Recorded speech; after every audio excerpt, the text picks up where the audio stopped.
دکھائی آپ کو کہیں اور جاتی ہے, اور وہ پیپرز ہوتی میں وہ کہیں پیپرز اور میں وہ کہیں اور ہوتی ہے. تو اس میں یہ ہوتا ہے کہ یہ تھوڑی سی کمپلیکیشنز ہوتی ہیں. اور سیکنڈلی ہمارے جو فیلڈ ہے اس کے اندر ایک بچہ جو اسکول سے نکل کے آتا ہے اس کی کوئی ٹریننگ نہیں ہے, اس کو کوئی پتہ نہیں, وہ آ کے ریئل اسٹیٹ کا کام سٹارٹ کر دیتا ہے وداؤٹ اینی ٹریننگ. بالکل ایسا ہی ہے, نارملی امیج بھی ریئل اسٹیٹ سیکٹر کا یہی جاتا ہے کہ اس سیکٹر میں جتنے بھی لوگ ہیں انڈسٹری میں وہ سارے ان پڑھ ہیں, انہیں کوئی کچھ پتہ نہیں ہوتا, جو کچھ نہیں کر سکتا وہ ریئل اسٹیٹ میں آ جاتا ہے. Exactly. On the other hand اگر آپ ویسٹرن کنٹریز میں دیکھیں اور یا کسی بھی اور کنٹریز میں دیکھیں, اچھے جو کنٹریز ہیں جہاں پہ کوئی رولز ریگولیشنس کو فالو کیا جاتا ہے اور گورنمنٹ لیول پہ کروایا بھی جاتا ہے, ادھر آپ یہ دیکھیں پہلے اس کا پراپر کورس ہوتا ہے, اس کی اسٹڈی ہوتی ہے.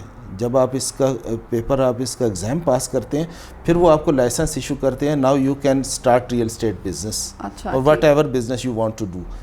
تو اس کے علاوہ بزنس سٹارٹ ہی نہیں کر سکتے کچھ عرصے سے. تو آپ کو کیا لگتا ہے یہ ریئل اسٹیٹ سیکٹر کے ڈاؤن ہونے کی وجہ ریگولیٹری اتھارٹیز ہیں یا پھر ویسے یہ جو ہمارے ریئل اسٹیٹ سیکٹر میں لوگ بیٹھے ہوئے ہیں جو فراڈ کرتے ہیں سب کچھ وہ ہیں؟ نہیں, ریگولیٹری اتھارٹیز کا اس میں عمل دخل ہے. لوگوں کے جو دیکھیں فراڈس اگر ریئل اسٹیٹ میں کوئی لوگ کرتے ہیں, کوئی ایسی بلیک شپس موجود ہیں تو بزنس ایکٹیویٹیز گرو نہیں کر سکتے. مطلب جن کو نوٹس ملنا چاہیے ان کو ملتا نہیں ہے, جن کو نہیں ملنا چاہیے ان کو مل جاتا ہے.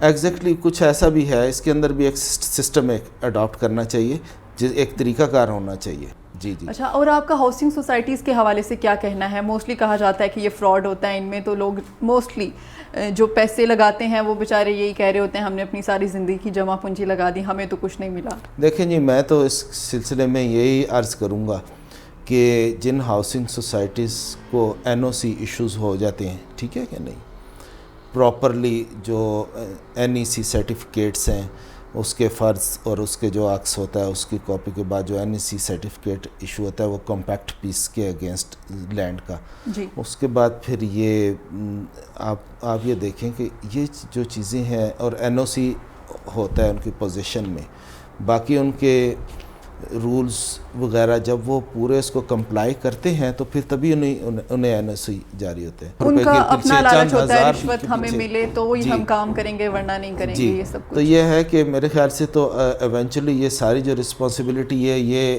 گورنمنٹ پہ آتی ہے نا. آپ کی جو گورنمنٹ کا جو آپ کا جو سسٹم ہے وہ اتنا زیادہ, جیسے پرائم منسٹر عمران خان کلیم کیا کرتے تھے کہ اوپر بیٹھا ہوا اگر وہ ایماندار ہو تو نیچے بیٹھے والے کرپشن نہیں کریں گے, ٹھیک ہے کہ نہیں. تو ابھی یہ بات ہے کہ اگر اوپر بیٹھے والے جو بھی اتھارٹی ہوگی وہ اگر سخت ہوگا, اس کا چیک اینڈ بیلنس کا سسٹم سخت ہوگا تو نیچے یہ سارے معاملات ختم ہو جائیں گے. تو اس کو میرے خیال سے گورنمنٹ کو ابھی تک ایسا ہو تو نہیں پایا, لیکن ابھی بھی ہماری یہ ریکویسٹ ہے پرائم منسٹر سے کہ کم از کم اپنی جو یہ آپ نے قوم کو ایک خوف دلائی تھی, وعدے کیے تھے کہ اوپر بیٹھا ہوا شخص اگر اسٹرانگ ہوگا تو نیچے جو ہے کرپشن نہیں ہوگی, تو اس کو میک شور کریں تاکہ اس ملک میں بزنس جو ایکٹیویٹی ہے وہ بڑھے. اس ٹائم لوگ بہت زیادہ پریشان ہیں کیونکہ جو اس ٹائم جو میڈیم جو لیول کے جو لوگ ہیں اور جو تھوڑے غریب لیول کے لوگ ہیں وہ بالکل غریب نہیں بلکہ فقیر ہو چکے ہوئے ہیں اس ٹائم, یہ حالات ہیں. تو یہ ہے کہ اس کے لیے ہمیں سیریسلی بینگ اے نیشن ہمیں سوچنا ہے, ہمیں ایک ڈفرینٹ تھنکنگ میں ڈفرینٹ پارٹیز میں سوچ کے ہمیں, میرا نہیں خیال ہمیں اپنا مزید استحصال کرنا چاہیے. بالکل. سر آپ کو کیا لگتا ہے کہ آنے والے چند سالوں میں پاکستان کی ریئل اسٹیٹ انڈسٹری کا کیا فیوچر ہوگا؟ میں سمجھتا ہوں کہ آنے والے جو ٹائم ہے آفٹر, میں 3 سال کے بعد کی پروڈکشن کرتا ہوں کہ اس وقت بہت اچھا ہوگا. جی سر آپ ہمارے ناظرین کو کیا مشورہ دینا چاہیں گے کہ جب وہ کسی بھی ریئل اسٹیٹ انڈسٹری میں انویسٹ کرتے ہیں, جب وہ سٹارٹ کرتے ہیں کسی بھی چیز کا, تو ان کو کن کن چیزوں کا خیال رکھنا چاہیے؟ آپ اس بارے میں کیا کہیں گے؟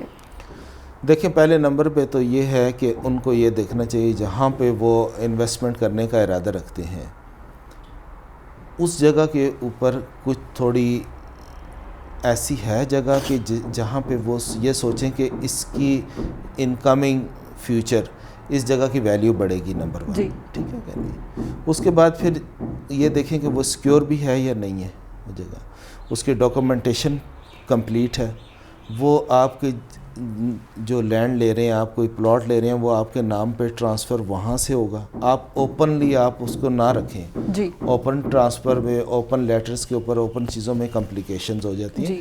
تو جو کسٹمرز ہیں ان کو یہ چاہیے جو ریئل اسٹیٹ میں انویسٹمنٹ کرنے کا جو ارادہ رکھتے ہیں کہ جو بھی پراپرٹی بائی کریں وہ اپنے نام پہ کرائیں, وہ اتھارٹیز کے آفیسز میں جا کے, تو وہ پھر سیف ہے, اس کے اندر کوئی ایسا پرابلم نہیں ہے. اور سیکنڈلی یہ ہے کہ وہ خود بھی دیکھیں کہ یہ جو میں چیز لے رہا ہوں اس پراپرٹی کی اس کی آگے 2, 4, 5 سال میں اس کی کیا ویلیو ہوگی, کیا یہ یہیں کھڑی رہے گی, یا کئی لوگ ہوتے ہیں وہ فائلز لے لیتے ہیں, پتہ چلتا ہے کہ انہوں نے 1.5 لاکھ کی فائل انہوں نے لی ہے, ان سے اب 50,000 کی بھی کوئی نہیں لے رہا. یہ ایسی سوسائٹیز بھی موجود ہیں آج بھی. ٹھیک ہے نا. کون کون سی سوسائٹیز؟ میں اب نام نہیں لینا چاہتا ان سوسائٹیز کا یہاں پر, ہمیں کوئی مسئلہ نہیں ہے. تو کئی ہیں, بہرحال چھوڑیں اس بات کو, کیونکہ ہمارا سب سے ملنا جلنا ہے. تو لیکن یہ ہے کہ کئی ایسے سوسائٹیز ہیں جن کی کافی زیادہ وہ جمپس بھی اس میں لگتی ہے, بوم بھی آتا ہے. بٹ یہ ہے کہ میرے خیال سے تو یہ کافی ٹرکی ایک چیز ہے جو کہ آپ کی مائنڈ کے مطابق آپ کو انویسٹ, اور اگر آپ کو اچھا ریئل اسٹیٹ ایڈوائزر مل جائے جو کہ آپ کے ساتھ سنسیئر اور لائل ہے, آپ اس کے ساتھ چلیں تو جو کلائنٹس ہیں ان کو کوئی نقصان نہیں ہوتا انویسٹرز اور کلائنٹس کو. ٹھیک, تھینک یو سو مچ سر آپ کے وقت کا, اور امید کرتے ہیں کہ ہمارے ناظرین کو بہت ساری چیزیں کلیئر ہو گئی ہوں گی کہ پاکستان کے ریئل اسٹیٹ سیکٹر میں انویسٹ کرنے کے لیے ہمیں کن کن چیزوں کا خیال رکھنا چاہیے, اور ہماری حکومت کو مزید کیا اقدامات کرنے چاہیے, اور کس طرح سے ہم پاکستان کے ریئل اسٹیٹ سیکٹر کو مزید بہتر بنا سکتے ہیں. جی ناظرین, ہماری نئی آنے والی ویڈیو کو دیکھنے کے لیے ہمارے چینل کو سبسکرائب کریں اور ہماری ویڈیو کو لائک کریں. تب تک کے لیے ہمیں دیں اجازت. اللہ حافظ.